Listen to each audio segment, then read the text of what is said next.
Hey, it's Stephen at First Baptist Church, Watsonville. And one of the things that you may have heard over again during this time is that God is in control. And we hear that, and some of you may think, yeah, I know that. And others go, well, is he really? And the first story we read in the Bible is God making the universe. And at the same time, he's demonstrating his power. But then it also makes us cause and have question to think, is he really in control though? You see, God crafts the world we live in. He makes light and separates it from darkness. Then the waters are separated. Then dry ground is made along with the planets, the stars, the sun, the moon. Then God makes the fish and the birds. And finally, he makes the animals, culminating with humans. Adam and Eve.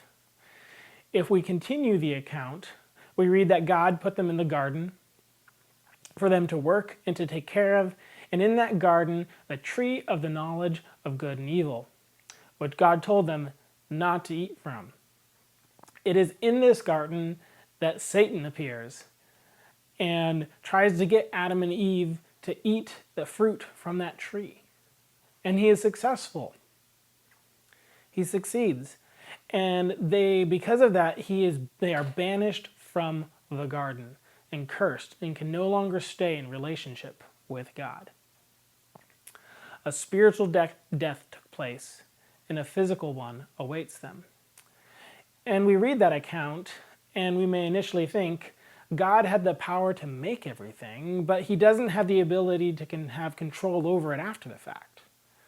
I mean, Satan's there. Well, where did he come? Does God not have control over Satan? And then Adam and Eve, they acted outside of what God desired for them. Could he not control them either? So how can we say that God is in control? If it ended there, we would be hard-pressed to say God is in control. Yes. But the story doesn't. The story continues.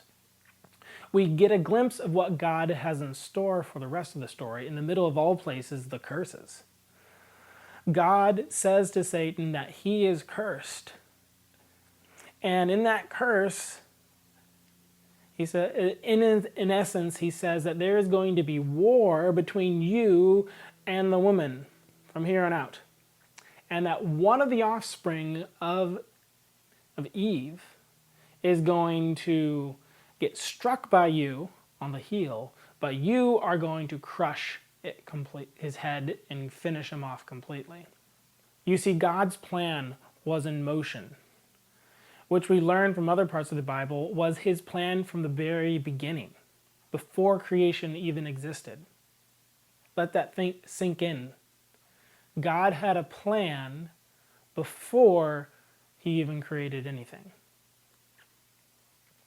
This plan was to defeat Satan, defeat death, restore the broken relationships with people, and show off his grace and character by having Jesus die on the cross and raise him from the dead to pay for our sins. See, God is in control. His plan is moving forward. It is working.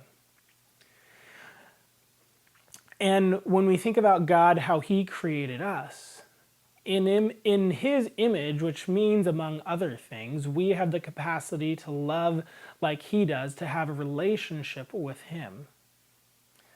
But for love to truly exist, it is dependent upon a free choice. If we are programmed like robots to love God, well, that's not really love. That's a program. God gave us the ability to choose, knowing from the very beginning that we would choose to disobey him and break relationship with him. You see, God let go of a robotic-like control over us, but he still holds full control over the universe and his plan to restore us through Jesus Christ. God has full control, but wants us to run to him. He won't make us do it. He has full control because his plan has and is and will continue to happen. Jesus, when he died on the cross, took the strike to the heel and is planning the final death blow to Satan's head when he comes a second time. So when the world is turned upside down because of the coronavirus, God is not scrambling to try to figure out what to do. He knew it was going to happen. He knew it. And his plan is going to work through it. This coronavirus is the result of the fall and of the curse. God is in control over it. His plan is still working, and he is using it for his purposes. We can trust in him because God is in control.